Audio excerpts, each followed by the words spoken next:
Great, thanks, Sean. Welcome everyone to the Hyperledger Identity Special Interest Group for November 16th. Got it, thanks. Thank you for joining us today. I'm Shar Howland, and I'm a co-moderator of this group with Vipin Barthon and Tim Spring. Today, we will spend a few minutes at the top of the call going over working group status updates, and then we'll hear a presentation from Trevor Butterworth and Simon Nazarenko of Indicio on simplifying decentralized identity governance. So looking forward to that. Since this is a Linux Foundation call, we are following the Linux Foundation antitrust policy. Since this is a Hyperledger call, we are following the Hyperledger Code of Conduct, both of which are linked here. This call is being recorded and live streamed, and we'll post the link to the recording right here later today when that is available. Let's see. And I'll send out the wiki link into the chat if you'd like to follow along, and if you'd like to put your name under the attendees list, that would be wonderful. Would anyone like to take a moment to introduce yourselves? You can just say a few words about what you're interested in or doing in this space. And Trevor and Simon, feel free to introduce yourself now or when you start the presentation. Either is great. I'll do it when I start the presentation. Sounds great. Yeah, same here. Great. Would anyone else on the call like to introduce themselves? Yes, I can. My name is Philippe Bourque. I'm working for the Quebec government, and I'm working on the governance, digital governance of the digital identity and credential program. So I'm here to learn about simplifying the digital governance in this decentralized solution. Great. Yeah, absolutely. We're glad you're here, Philip. Thanks for joining. Thank you. I'm Kyle Robinson, working with the government of British Columbia, spending a lot of time working on governance, and so interested in this topic as well. Great. Thanks for joining, Kyle. Glad to have you here. All right. Yeah, and if anyone would like to put their name onto the attendees list, that would be great. In terms of announcements, this group will take a short hiatus in December, and so we won't have a meeting on the 14th or the 28th, but we'll get back to things on January 11th. Are there any other announcements that anyone would like to make before we jump into?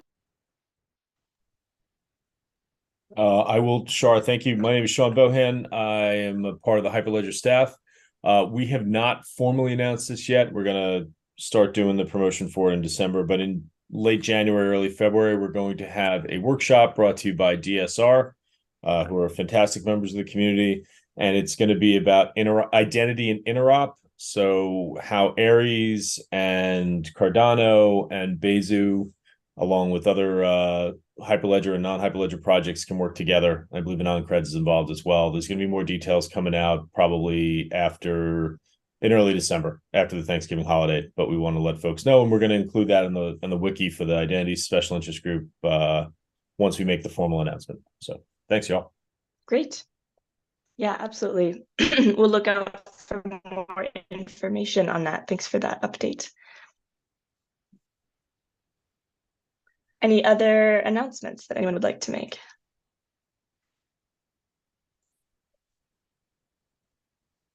All right, moving on to working group status updates.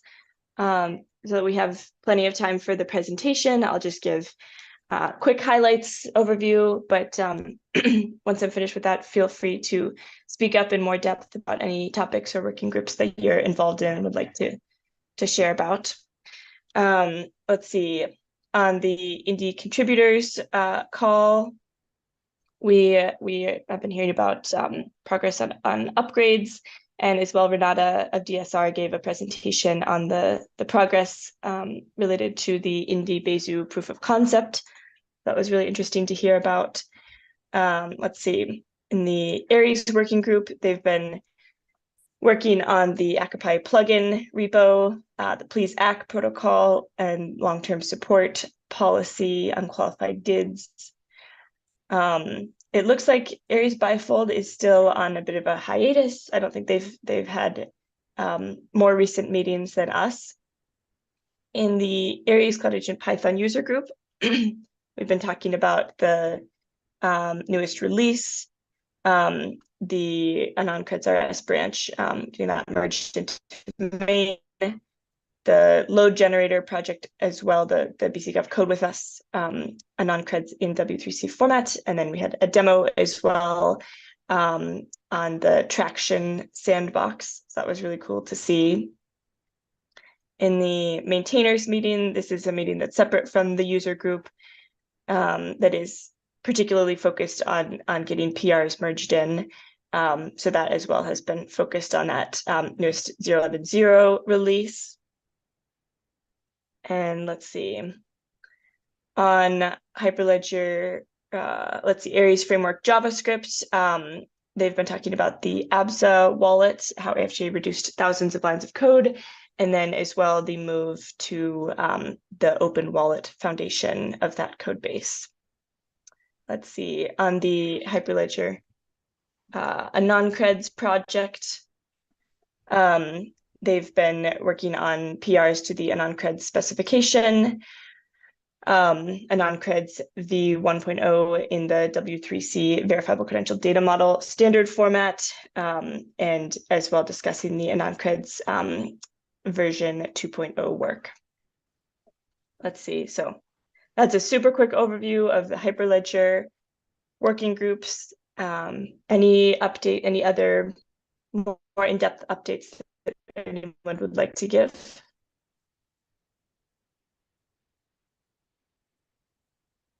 All right. In the Trust River IP Foundation, yesterday they had an all members meeting. Looks like what they mainly talked about were the task force updates, which are all listed below. In the communications committee, there are a lot of blogs being worked on, AI trust registries, ACDC. Lots going on there in terms of blogs coming out. Let's see, in the governance stack working group, don't believe they've met more recently than us, but please correct me if I'm wrong about that. The technology stack working group, they had a lot of new updates for the all members meeting, many task forces there. In the technology architecture task force, we've been working on the technology architecture specification. V1, sounds like that is coming along well. The trust registry task force has these deliverables planned. The trust spanning protocol task force is working on their specification. Let's see, I won't go into too much detail on these unless anybody else wants to jump in with more info. That would be very welcome. There's also the ACDC task force, AI and the metaverse, credential exchange protocols task force, DidWebS task force. But feel free to jump in if you'd like to talk about your work on any of those. Let's see, ecosystem foundry working group. Don't think they've met as recently, but the concepts and terminology working group met last week. They have been working on the terminology engine v2. They've got a glossary with over 350 terms defined. Yeah, lots happening there. Anybody who's involved in any of these TOIP working groups or task forces, would you like to give any more updates or in-depth overview? The only thing to maybe point out is in both the technical technology stack and on the governance architecture task force, we're working on a new stack diagram, essentially, a new way of talking about the stack, which is more inclusive of the trust spanning protocol. So that's just in the works right now, and there's a bunch of effort going on with that. I see. Great. Thank you for that update. Which task force is that happening in? Is that in the trust planning? I'm attending with the Governance Architecture Task Force. Okay. Yeah, it's under the governance stack. Okay. The task force at the bottom, Governance Architecture Task Force. I Yeah, see. that one. Cool. Yeah. Great. Make sure that gets updated. Thank you so much for that update. All right. Anything else? Anybody would like to talk about related to trust over IP?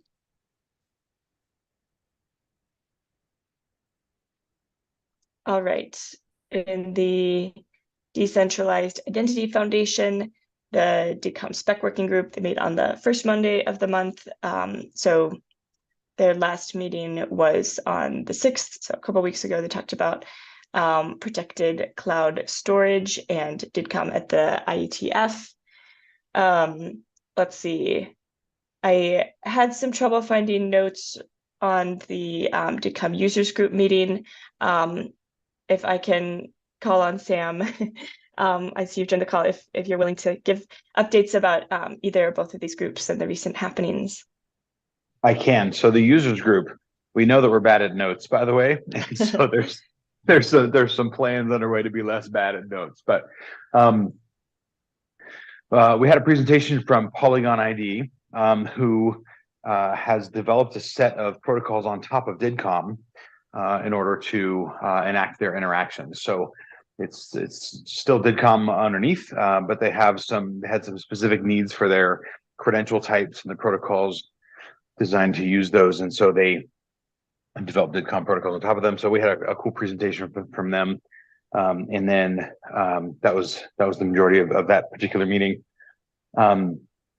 The spec working group, the biggest item there was discussing the potential to seek work on DIGCOM in the future at the IETF. So that will be a little bit of a slow burn project.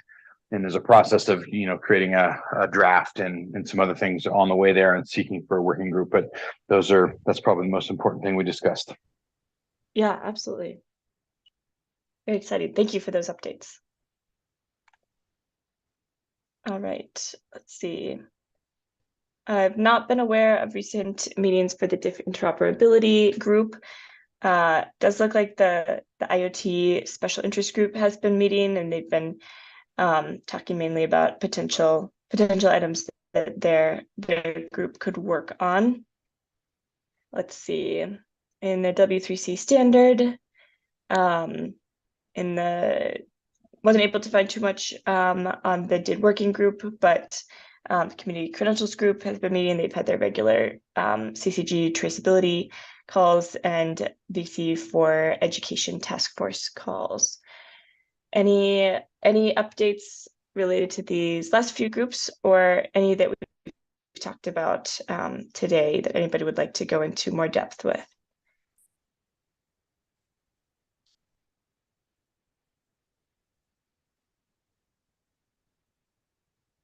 All right.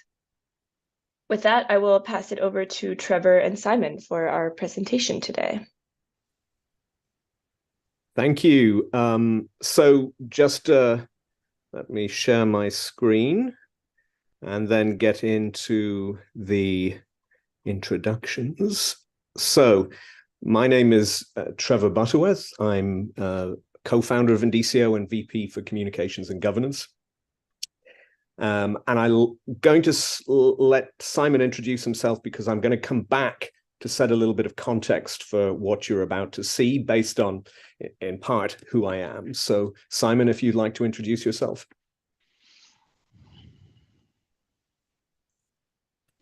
Hello, everybody. My name is Vyacheslav Nazarenko. I go by Simon. I'm a software engineer at Indicio, and part of my work is implementation of decentralized ecosystem governance. That's what I do. Thank you. So I came to Indicio. I'd worked as a consultant to the Sovereign Foundation, but I came not as a technologist or an engineer or a computer scientist, but as somebody who has been heavily involved in communications, and specifically how to communicate complex information. It started out as a journalist, or this journey started out in journalism. It involved working at a think tank, which focused on explaining or analyzing how statistics were used in the news. It then led to the creation of Sense About Science USA, which was focused on science communication. We had a partnership with the American Statistical Association. I'm probably the only person with an art history degree who's published in the Annals of Internal Medicine. So I happened to work on a project with the Annals and with Accura, which is one of the world's leading data visualization companies, to try and design a better way for clinicians to understand what to do if they have missing data in a clinical trial. And that problem was the result of them refusing to read all the excellent documentation that has been put out by the National Research Council and other bodies. Could we do that with visualization? Could we get them to focus? I also worked on the flagship project for the Sustainable Development Goal to end hunger, which involved natural language processing to analyze the entire corpus of agricultural research for policy-related material. Bill Gates described it as one of the biggest breakthroughs in agricultural research in decades. My job was not to code or to do the science, but to try and explain it to the stakeholders so my boss could get money. So when I approach decentralized identity governance, I'm looking at it as both a communications problem and then also from the perspective of Indicio, an implementation problem. Because our customers, they want to implement solutions, and governance, instead of helping them do that, can often be at least perceived as a problem, a digestive problem. So this says it all from my perspective. We are forcing people to eat raw kale. And raw kale is pretty difficult to process. We need, and that manifests in a diagram that you're all probably very familiar with, the TOIP technology stack and the TOIP governance stack. How do you consume this in order to get an implementation up and running and quickly? The problem with that stack is that it makes governance look like it's a bigger problem than the actual solution you're trying to implement. One of the areas of confusion is that it seems to suggest there are 4 different governance authorities governing each element of the stack. And in part, I would say this is something that is a legacy problem from the stack being created before there were really implementations. But in part, we are telling people that this technology is really simple and simplifies things. And it does. But then when they go to think, well, we've got to structure it, they're confronted with something that seems almost more trouble than it's worth. Now, just to stand back a little bit, one of the underlying problems here, is, which is brilliantly put in a book that I recommend you all read, it's very entertaining. One of the heroes in it is Raymond Loewy, who is one might say, one of the key designers of the 20th century. He did the logo for Shell and the US Post Office. And he had, came up with the MAYA acronym, most advanced yet acceptable. How do you plug somebody into something so that they're reasonably familiar enough not to experience cognitive overload? And the field of metacognition posits that when something very obvious. We prefer fluent thinking. That is, we don't like trying to process complexity.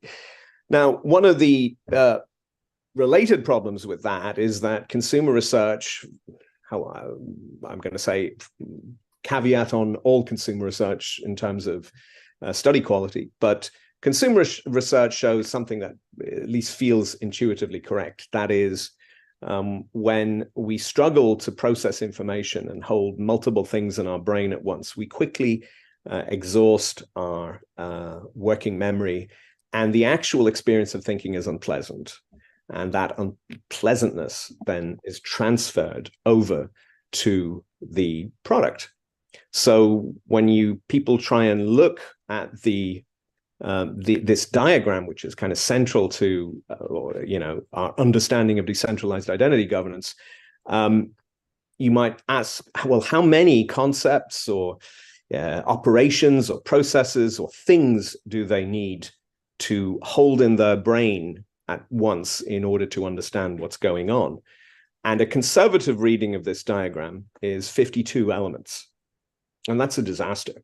It's just not, you cannot, unless you already know what that diagram is telling you, it is incredibly, it's incredibly hard to figure out what it means and where you go from it.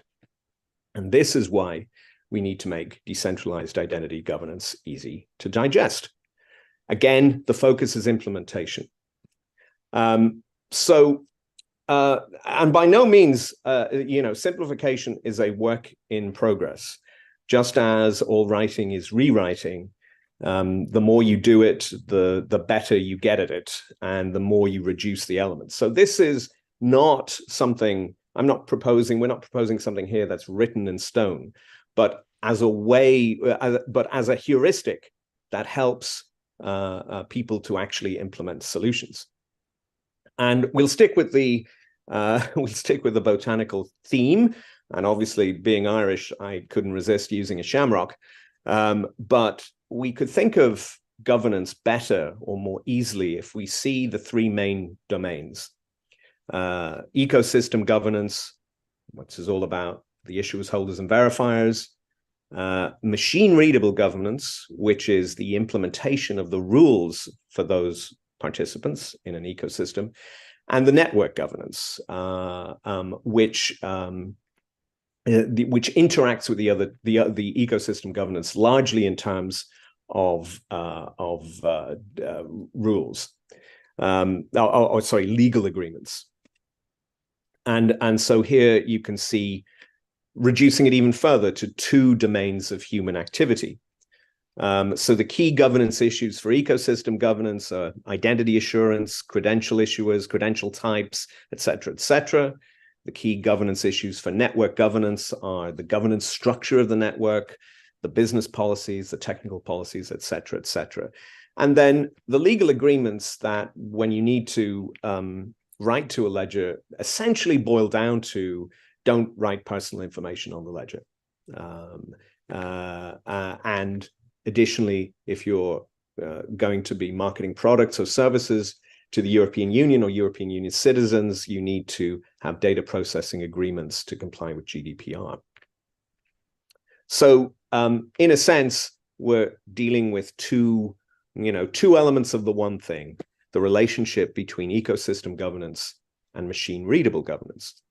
And so machine-readable governance, as it is currently developed in its current state, looks at the schemas being used, the agents that can be trusted, the roles these agents play, and the actions these agents can take. And of course, Simon will explain more of this visually. So essentially, it's a subset of ecosystem governance. Now, so we've reduced and simplified these areas, we need to then think about what are the decisions that need to be made. And the reality of implementation is that most people are not, they're certainly not coming to us and saying we want to create a network. I mean, that's a minority of people given the task that's in it. That may well change. I mean, one of the things we have developed is a simplified way to spin up a node. So I think as this technology progresses, that will become a bigger thing. But right now, people either want to create ecosystems or they just want to issue credentials or verify credentials. So figuring out, you need to figure out what kind of governance you need, and that starts with your goal. If you want to create a full ecosystem, then you are the governance authority. And if you just want to issue credentials, you need to join an ecosystem. Once you've decided that, you either have two choices. I have to create a network or I have to join a network. And that involves a certain amount of evaluating network policies. So what are the essential questions then that you need to ask of ecosystem governance? Let's start from the top. I'm not going to read through all of these. You can look at them at your leisure. I'm conscious of the time and getting Simon to demonstrate. But essentially, we need to determine the identity assurance policies for credential issuance. And they vary somewhat between whether your ecosystem is for people, organizations, or things. And then you need to determine what credential type you should use for people. So for instance, if you need selective disclosure, your answer is, and yes, you do, then you can use an on-creds, et cetera. If you use an on-creds, that requires you using DID INDI.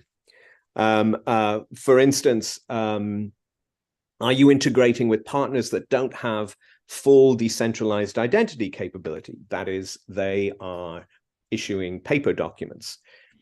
Then you might consider using a proxy issuer that verifies credentials and reissues them as verifiable credentials.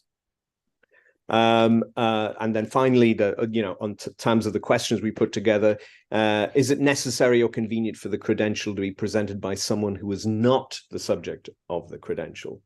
And then if that's the case, then you can use SDJOTS or JSON LD.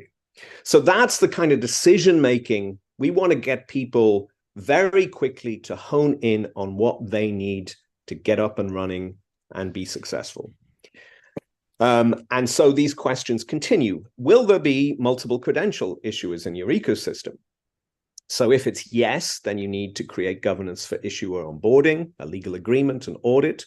And then once issuers are onboarded, you can add it to a machine readable governance file. And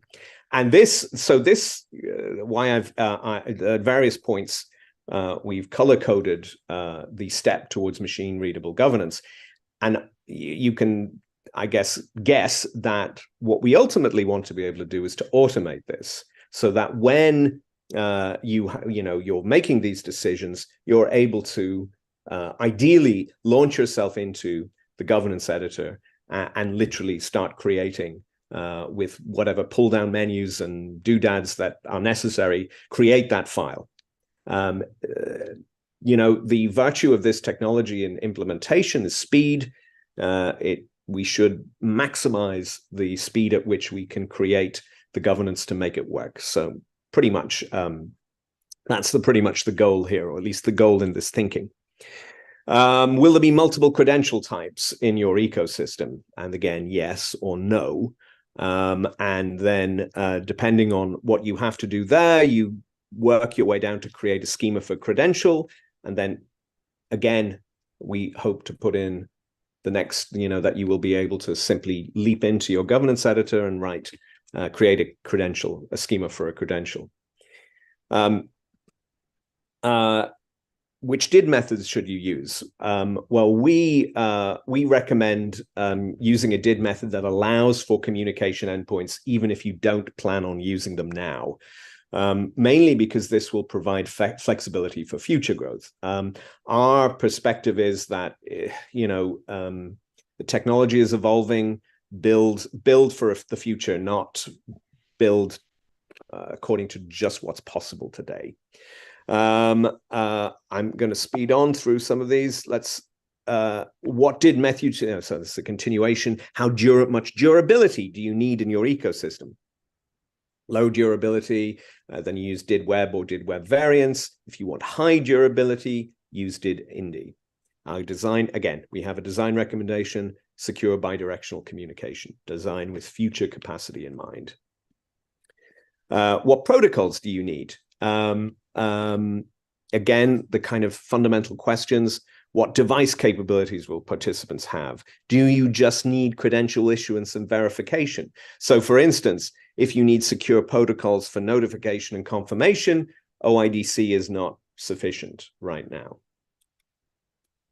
How will you manage cryptographic keys? This is an area that's evolving. So ultimately, as we revise this sort of approach, we will provide more and more options and detail so that really you're not left guessing as to what you need to do. Again, what are your wallet options and requirements, et cetera, et cetera. I'm going to skip over this. This is if you have to evaluate a network, and this stuff is familiar from if you look at TOIP. But these are the essential questions you need to ask. And if you just want to issue or verify credentials, you have to understand that the importance of governance to actually making credentials work. So there's just a little bit of information there. And then we're on to machine readable governance. So a quick overview, you may already be familiar with this. Essentially, this is what this does, and this came out of our work with the government of Aruba, who wanted absolute control over the information that was presented in a credential. That they needed to be accountable. So at the time, the Good Health Pass was proposing a sort of supranational non-profit to kind of rule on which credential, how these credentials what they should contain and how they should be structured, et cetera, et cetera. What we found is that government wants to govern, and that principle applies if you're a government or if you're a membership organization or a company or whoever is responsible for the ecosystem. They should be able to implement governance as quickly as possible. So the other advantage of this is that if you cache a machine readable governance file, you have a pathway to offline verification. And I think that's a particularly important point. So just to revisit the key elements that we're going to be talking about here, and the benefits. So again, the relevant ecosystem authority is directly accountable for governance.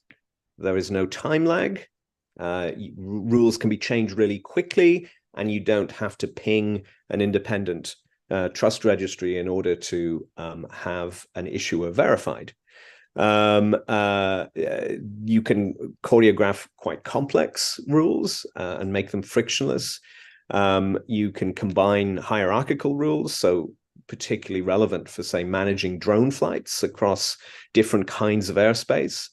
There's offline functionality, as I mentioned.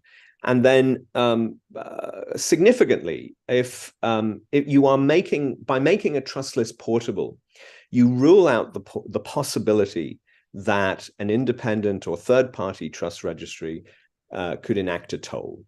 And we think tolls on verification could seriously dissuade use of the technology. And we also tend to think that where there's an opportunity to seek rent will be sought. So I'm going to switch over to, I'm going to let Simon do his thing. I'm going to stop sharing. Simon, are you ready? Have I prepped you enough? Do you want me to talk a bit more? No, you did great. Thank you so much, Trevor. So I just want to start with sharing this little information in a chat.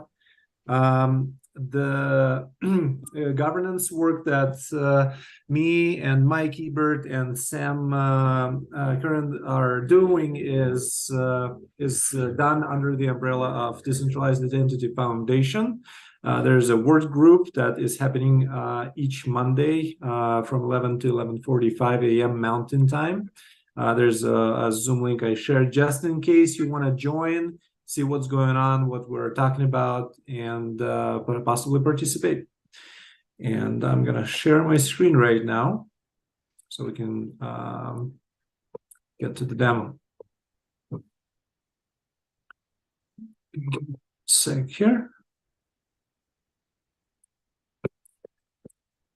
All right, so for our presentation, we're going to use a proven agent, which is Indicio's product.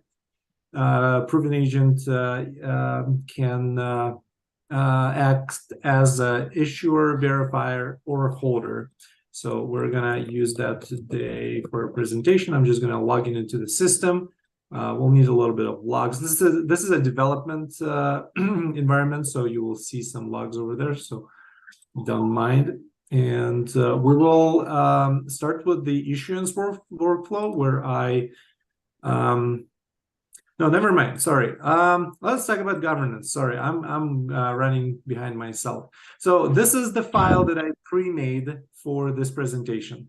I didn't want to spend too much time on actually going through the governance editor, but I just wanted to show you the final example of the produced draft of the governance file. You can see that it consists of the metadata about the file itself, and it has the schemas section, which describes the schemas that are part of this ecosystem. We have a participants section that describes trusted entities, and you can see that it describes entities by schemas and by description. And then we have roles section, which basically describes which action can be taken for each schema, and then we assign the role to a specific participant to allow that action to happen. So right now we have the did that represents my agent, and we assign the role 1, which is issue driver's license schema. And let me go into my governance editor, and I'm going to upload the file which is just sitting in my file system. And we are going to publish our governance file to an S3 bucket. And I will talk about the publishing in a couple of minutes, but we can just confirm that it was published. And I will go over this piece later on. So right now we have a governance file that was published.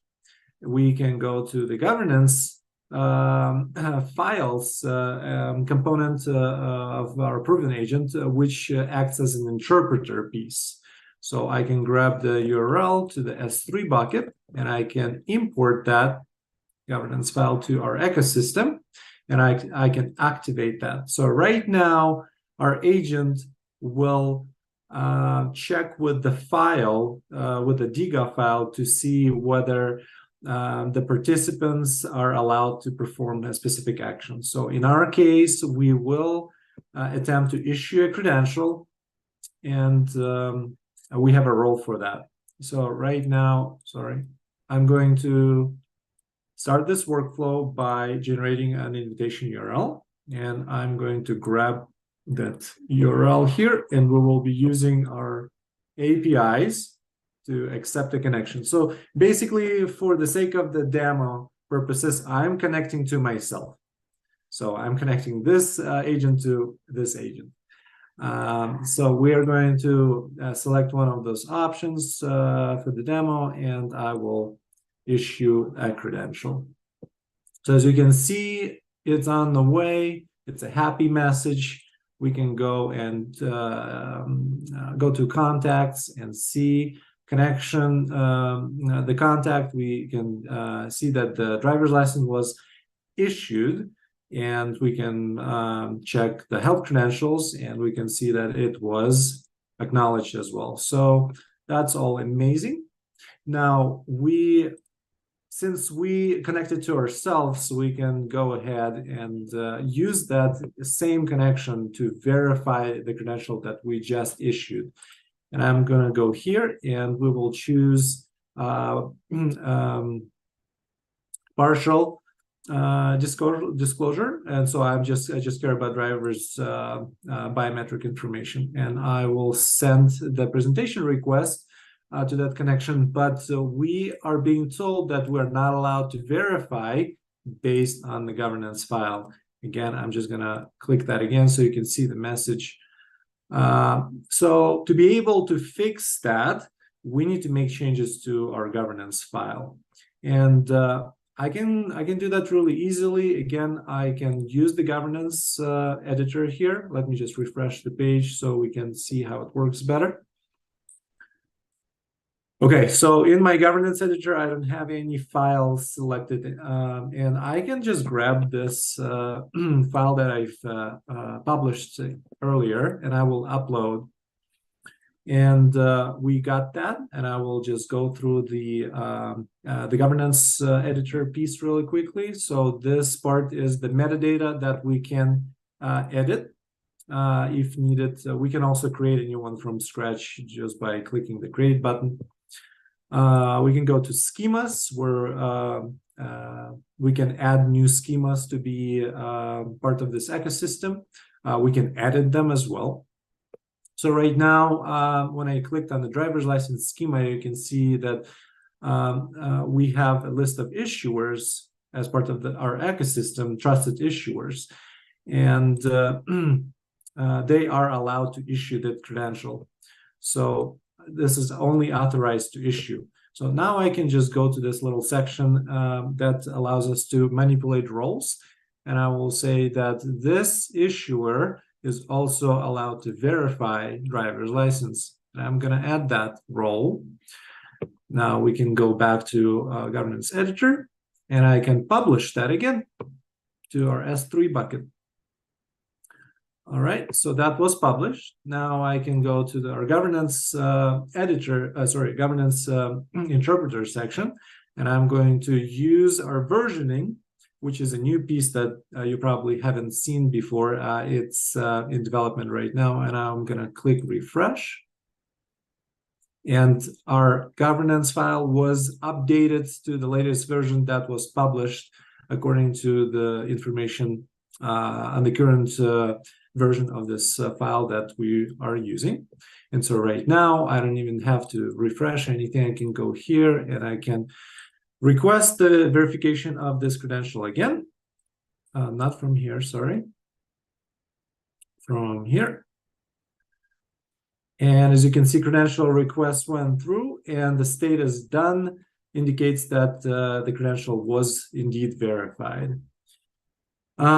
So a couple of things I wanted to touch on is that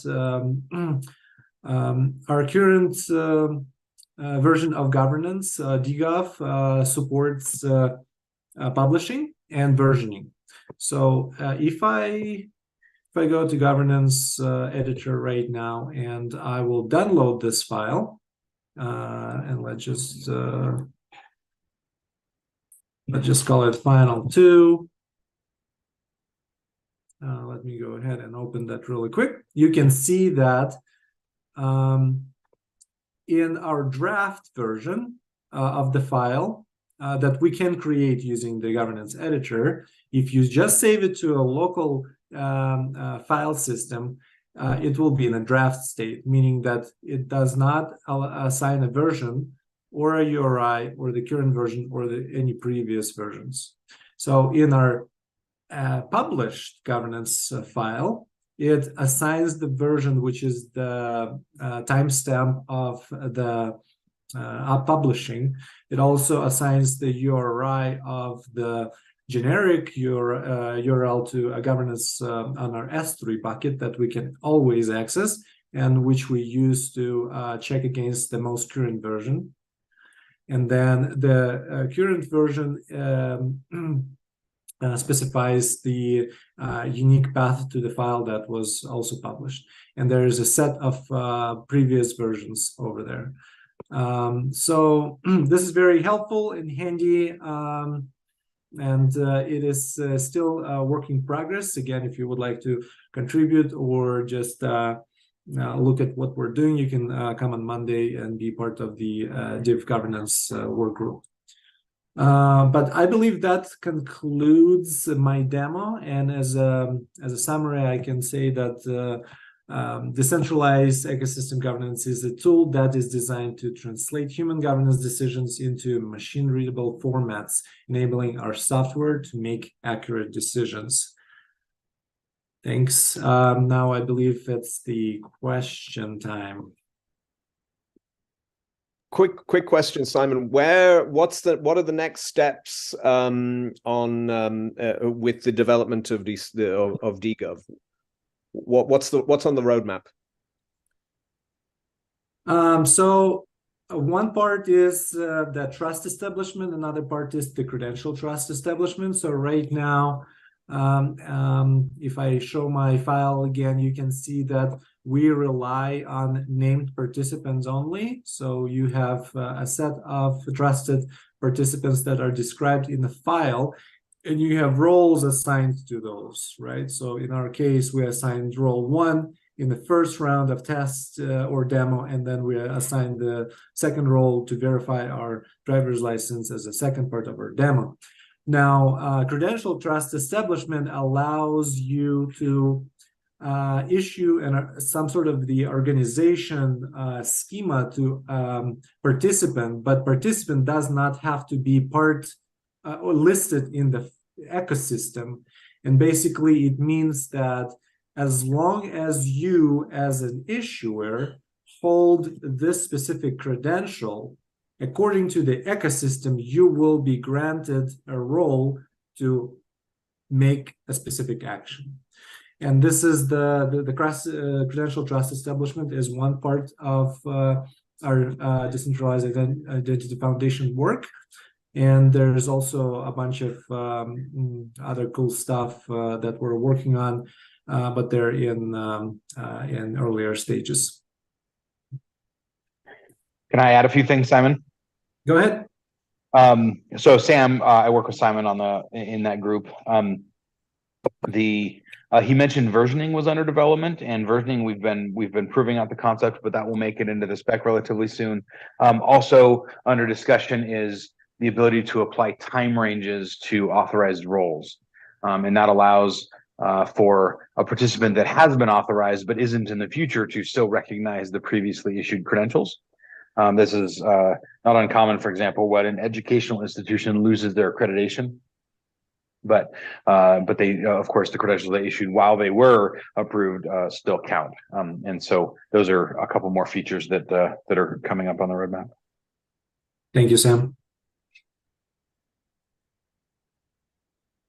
All right, so it looks like we have about 10 minutes. Does anyone have any questions about what Trevor said in his slide deck while going through the slide deck, or questions for me about my demo? Philippe has a question. Yes. Hello, Simon. Thank you for the presentation. Very interesting. I have a question about the governance of the governance editor tool. So in your demo, you changed the governance live, and you were alone to decide to update the file.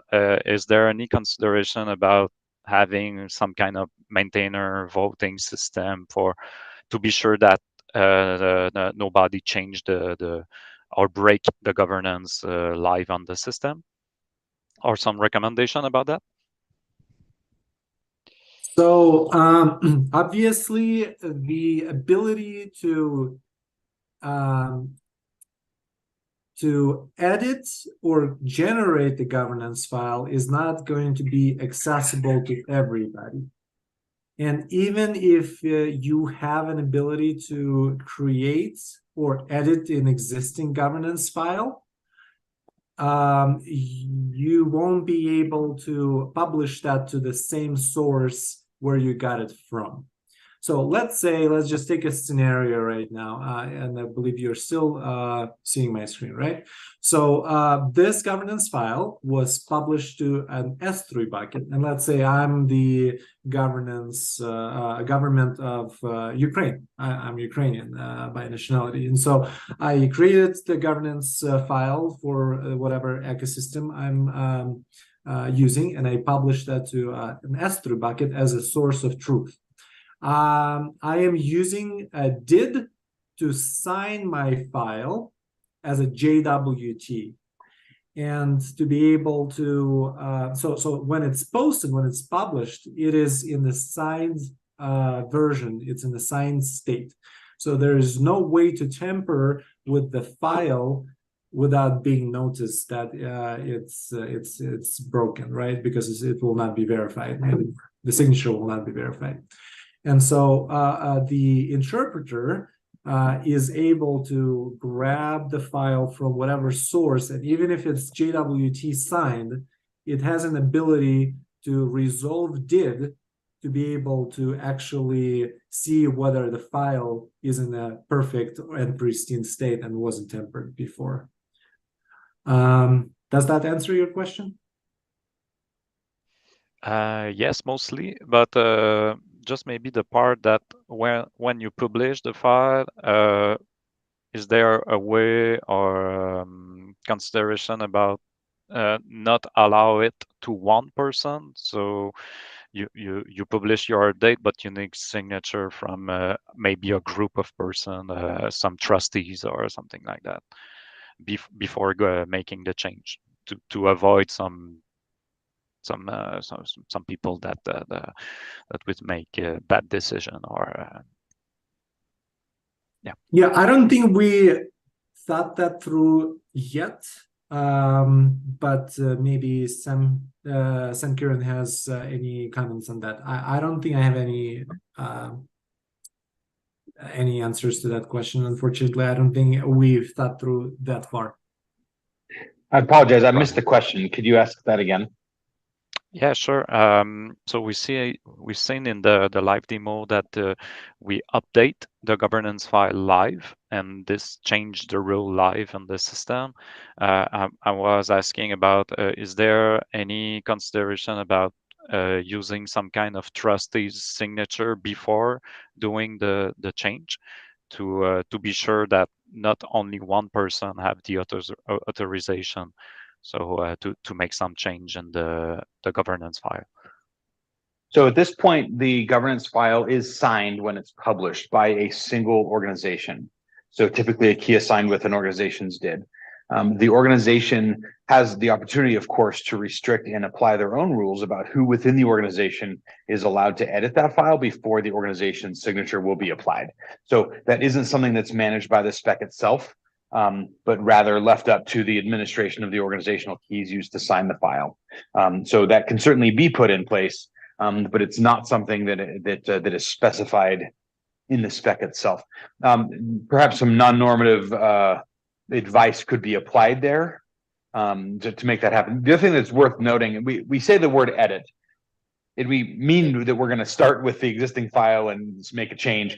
There's no actual editing. There's only publishing a new version. So every time you publish it, a new version gets published, and it's actually the opportunity of anyone consuming the file to not update to the newest version if they would like. If they don't like one of the changes made and they decided that they want to individually vet the versions, they're also capable of doing so because of the architecture of how it's done.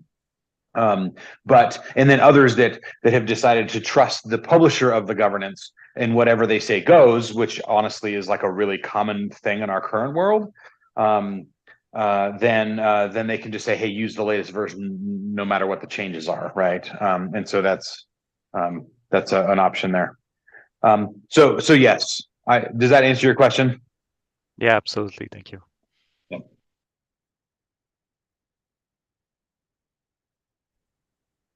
All right. Are there any more questions from anybody? There was a question from Silana about sharing the slides. Trevor, I believe those are the slides that are in your possession. You can share them with the public, Sure. right? I'll pass them on to Shar, or Shar has access to them. So Sounds great. Thanks. Simon, is there a meeting page for the decentralized ecosystem governance working group? There probably is, but it might take me a minute to find it. No worries. No worries.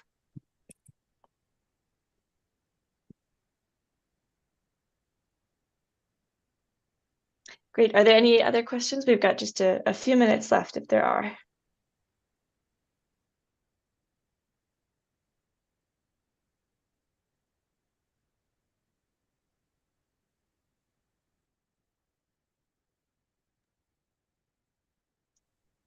Great. Well, thank you so much.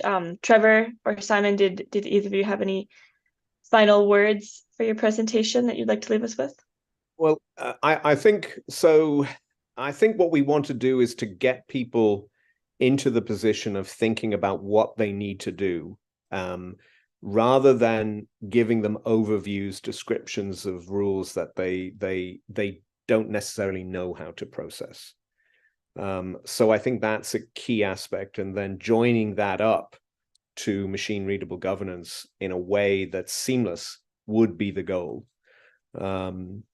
But anyway, this is an alternative approach, and one that's kind of born of the experience with customers who are kind of terrified about the whole governance thing, and to get them to a place of comfort where they can process things discreetly and easily without freaking out. The question of what is the link to the spec this is based on, from Kyle. Question in the chat. Yeah, I can provide that. Just give me a moment.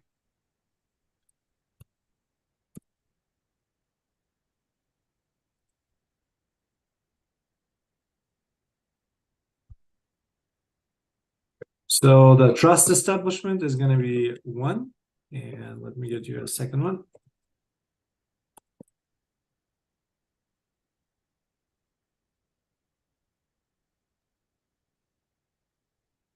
Great. Thanks for sending that, Simon.